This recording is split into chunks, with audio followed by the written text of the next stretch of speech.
You're most welcome in एडविज academy. और आज हम जिस टॉपिक पे बात करने वाले हैं वो है लेटरल एंट्री। पिछले एक साल से न्यूज चर्चे में बनी हुई है। इसका रीजन ये है कि अभी तक इस पे कोई ठोस पॉलिसी या रणनीति नहीं बनाई जा सकी है। तो यहां पे हम इन शॉर्ट में और बहुत आसान भाषा में जानने की कोशिश करेंगे कि लेटरल एंट्री है क्या।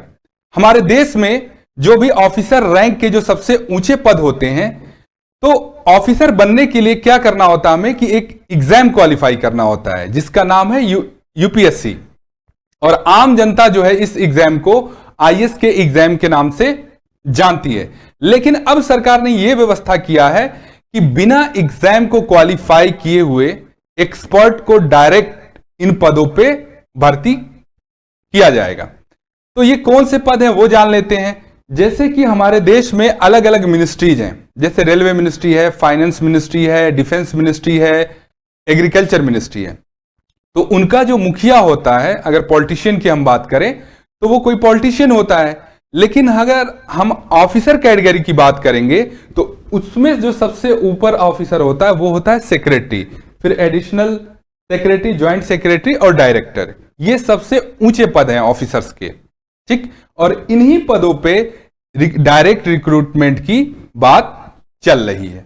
अब इसको लेके दो तरीके के तर्क दिए जा रहे हैं। एक पक्ष जो है इसके सपोर्ट में है लेटरल एंट्री के, वो अपने तर्क दे रहा है, और दूसरा पक्ष जो है इसका विरोध कर रहा है।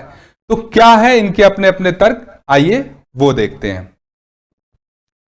तो जो इसके फेवर में तर्क दिया जा रहा है वो ये है कि सरकार का ऐसा मानना है कि अगर लेटरल एंट्री के माध्यम से हम किसी एक्सपर्ट को लाते हैं तो उससे ब्यूरोक्रेसी को बहुत ज्यादा बेनिफिट होगा, क्योंकि उसके पास एक तो टेक्निकल नॉलेज है और साथ ही साथ जो उसका 15-20 साल का एक्सपीरियंस है वो काफी बेनिफिशियल होगा। इसके अलावा दूसरा पॉइंट यह है कि जो ब्यूरोक्रेसी का हमारा अपर लेवल है, यानी अपर लेवल पे जो ऑफिसर हैं उनमें ज्यादातर ह्यूमैनिटीज बैकग्राउंड के लोग हैं, ठीक है। और करंट की जो जरूरत है या डिमांड है वो क्या है, टेक्नोलॉजी है। क्योंकि आपने देखा होगा कि जब से इंटरनेट आया है, ऑनलाइन चीजें होने लगी हैं, तो एक वर्क कल्चर में काफी बदलाव आया है। गवर्नमेंट के भी वर्क कल्चर में बदलाव आया है। वहां पे गवर्नमेंट अपने बहुत सारी स्कीम को ऐप के माध्यम से चला रही है। आर्टिफिशियल इंटेलिजेंस आ रहा है, इसके साथ ही साथ बायोटेक हो गया। इधर फाइनेंस के सेक्टर में भी बहुत सारी टेक्नोलॉजी आ चुकी हैं। गवर्नमेंट के काम सारे ऑनलाइन हो गए हैं। तो वहां पे वो पर्सन ज्यादा बेहतर काम कर सकता है जो टेक्निकल नॉलेज जिसको अच्छी हो। ह्यूमैनिटीज बैकग्राउंड के जो लोग हैं वो समाज से रिलेटेड प्रॉब्लम है, जो चुनौतियां, उस पर काफी अच्छा वर्क कर सकते हैं। लेकिन इन सारी चीजों पे वो अच्छा वर्क कर सकता है जो उसमें एक्सपर्ट हो। दूसरी तरफ गवर्नमेंट का यह भी तर्क देना है कि अभी जो है अपर लेवल पे 1500 यानी लगभग 1500 जो पद हैं वो खाली पड़े हैं। और जिस तरह की हमें एक्सपर्ट ऑफिसर की जरूरत है वो करंट में कोई ऐसा ऑफिसर है ही नहीं है, बहुत कम है जो उस रिक्वायरमेंट को फुलफिल कर पाते हों। तो अगर हम लेटरल एंट्री के माध्यम से भर्ती करते हैं तो ये पद भर जाएंगे और जो बेनिफिट मिलेगा वो अलग है, ठीक है।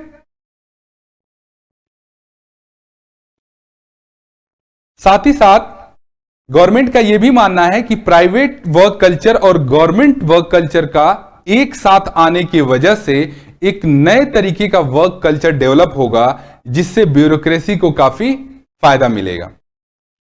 इससे पहले हम देख चुके हैं कि अरविंद सुब्रमण्यम, रघुराम राजन, अरविंद पनगड़िया, इस तरीके के एक्सपर्ट की नियुक्ति हुई है जिससे काफी बेनिफिट मिला है, ठीक है। वहीं अब आइए देखते हैं जो लोग इसके विपक्ष में बोल रहे हैं उनका क्या तर्क है। उनका यह कहना है कि सबसे बड़ी चुनौती है कि भर्ती में पारदर्शिता, ठीक है, और निष्पक्षता। क्योंकि वो ये इल्जाम लगाते हैं कि जो गवर्नमेंट है वो उन्हीं लोगों को भर्ती करेगी कि जो उनके मन मुताबिक काम कर सके, उनके इशारे पे या उनके कहने पे काम कर सके। इसके साथ साथ जो ऑफिसर होते हैं, जो सिविल सर्वेंट होते हैं, वो 3 स्टेज का एग्जाम क्वालिफाई करके आते हैं, जो लगभग देश के सबसे कठिन एग्जाम में से एक है। और उन्हें जमीनी स्तर और ऊपरी स्तर का नॉलेज होता है। वहीं दूसरी तरफ जो प्राइवेट सेक्टर से लोग आते हैं या एक्सपर्ट आएंगे, उनको ऊपरी लेवल का तो नॉलेज होता है, लेकिन ग्रास रूट लेवल का नॉलेज नहीं होता है। उनको सोसाइटी के चैलेंजेस और ये सारी चीजें नहीं पता होती हैं। ये तर्क विपक्ष के लोगों का कहना है। साथ ही साथ हमारे देश में लगभग 40 से 50 लाख स्टूडेंट सिविल सर्विसेज के एग्जाम की तैयारी करते हैं और इस व्यवस्था के आने से कहीं ना कहीं वो डिमोरलाइज होंगे। इसके अलावा जो करेंट में सिविल सर्वेंट्स हैं, उनके साथ भी प्रॉब्लम है, क्योंकि वो ग्रास रूट लेवल से जब उनको अपॉइंट किया जाता है तो बहुत जीरो से उठते उठते 15-16 साल सर्विस करने के बाद सेक्रेटरी और डायरेक्टर इस टाइप के पदों पे पहुंचने में उन्हें बहुत वक्त लग जाता है। ठीक है, तो ये भी डिमोरलाइज होंगे। साथ ही साथ जो अपर लेवल पे जो सीटें होती हैं वो बहुत कम होती हैं, तो कहीं ना कहीं सीटों में कटौती को भी एक चुनौती के रूप में देख रहे हैं।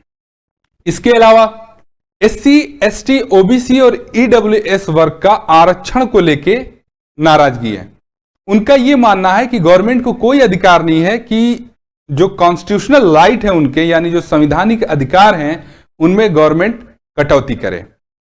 इसके अलावा जो सिविल सर्विसेज का मुख्य उद्देश्य होता है वो होता है जन सेवा, यानी जनता की सेवा, जनता का सर्वांगीण विकास और जनता की चुनौतियों का क्या समाधान। लेकिन दूसरी तरफ जो प्राइवेट सेक्टर का नेचर होता है वो ये होता है ज्यादा से ज्यादा बेनिफिट अर्न करना, मनी अर्न करना, ये उनका वर्क कल्चर है।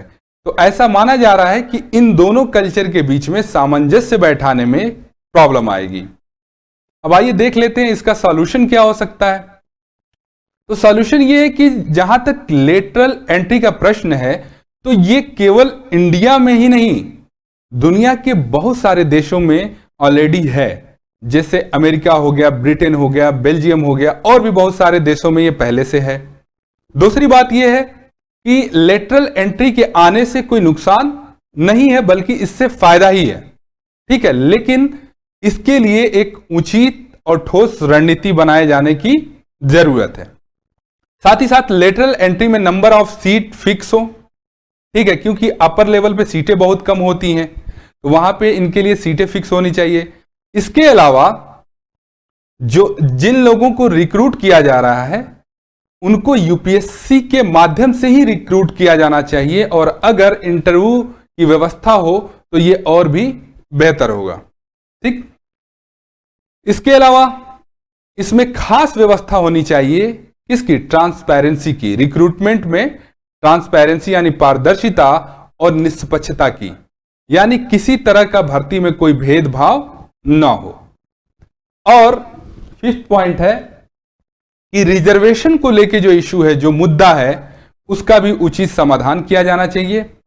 इसके अलावा लेटरल एंट्री के माध्यम से जो ऑफिसर भर्ती होते हैं उनका चुनाव में पार्टिसिपेट करने पे प्रतिबंध लगाया जाना चाहिए, क्योंकि जनरली ये देखा गया और पाया गया है कि जो एक्सपर्ट इस तरीके से आते हैं, कहीं ना कहीं वो आगे राजनीति में जाने की लालसा रखते हैं और जो करंट गवर्नमेंट होती है उसके फेवर में बहुत सारे काम करते हैं। और ऐसा नहीं है कि ये प्रोविजन सिर्फ इन्हीं के लिए है। आप आर्मी सर्विसेज देख लीजिए, और भी बहुत सारे ऐसी सर्विसेज हैं जिसमें इस तरह का रिस्ट्रिक्शन है। ठीक है, वहां पे ये आप तर्क दे सकते हैं कि जो राइट्स हैं हमारे उसका वायलेशन होगा, बट अगर ब्यूरोक्रेसी को बेहतर बनाना है तो इस तरह की व्यवस्था होनी चाहिए। तो ये था इन शॉर्ट में लेटरल एंट्री, और उम्मीद करता हूं कि इससे आपको काफी कुछ समझने में हेल्प मिला होगा। Thank you.